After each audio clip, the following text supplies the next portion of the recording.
என்று சொல்ல மன்னன் அந்த மனிதரை அழைக்கிறார். அழைத்து அந்த மனிதரோடு மன்னர் தன்னுடைய தோழமையை சேர்த்துக் கொள்ளுகிறார்.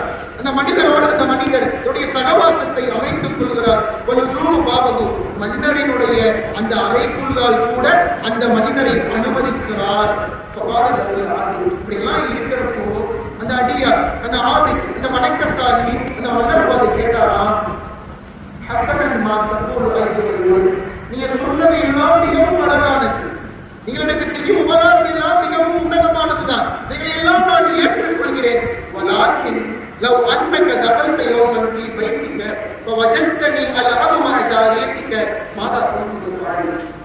ஒருவேளை நீங்க இப்படி பார்க்கிறீங்க இல்லையா, நான் ஒரு நல்ல அமல்களை புரியக்கூடிய ஒரு ஆவின் ஒரு சாலிஹ் என்று இடத்தில் நீங்கள் சகவாசத்தை ஏற்படுத்திக் கொண்டீர்கள். ஒரு நாள் பொழுது நீங்கள் உங்களுடைய அந்த அரசவைக்குள் நுழையும் பொழுது உங்களுடைய அடிமைகளோடு நான் விளையாடுவதை, அடிமை பெண்களோடு நான் விளையாடுவதை நீங்கள் கண்டால் நீங்கள் என்ன செய்வீர்கள் என்ற ஒரு கேள்வியை அந்த ஒரு சாலிஹான மனிதர் முன் வைக்க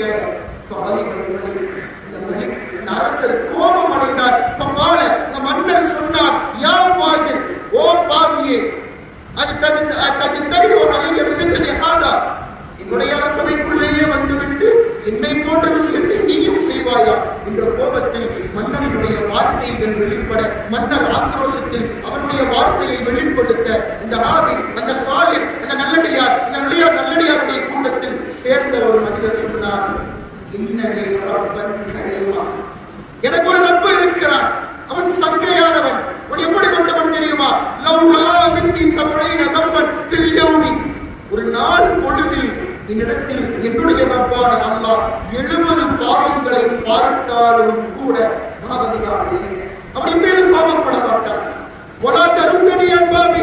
அவனுடைய வாசலுக்கு முன்னால் நான் பாவக்கரைகளோடு சென்று நின்றாலும் கூட என்னை அவன் விரட்டி எடுக்க மாட்டான், என்னை அவன் தவிர்த்து விட மாட்டான்.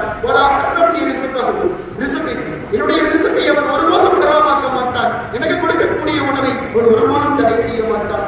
இந்நிலையில் நான் 70 பாவம் புரிந்து அவரிடத்தில் பாவமன்னிப்பை கேட்காமல் இருந்தாலும் கூட என்னுடைய ரிசுக்கை அவன் தடுக்க மாட்டான்.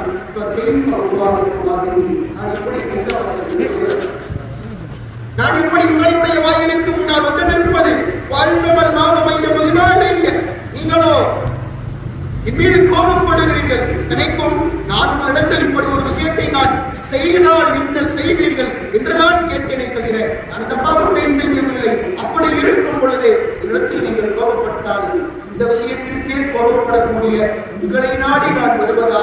பாவம் புரிந்தாலும்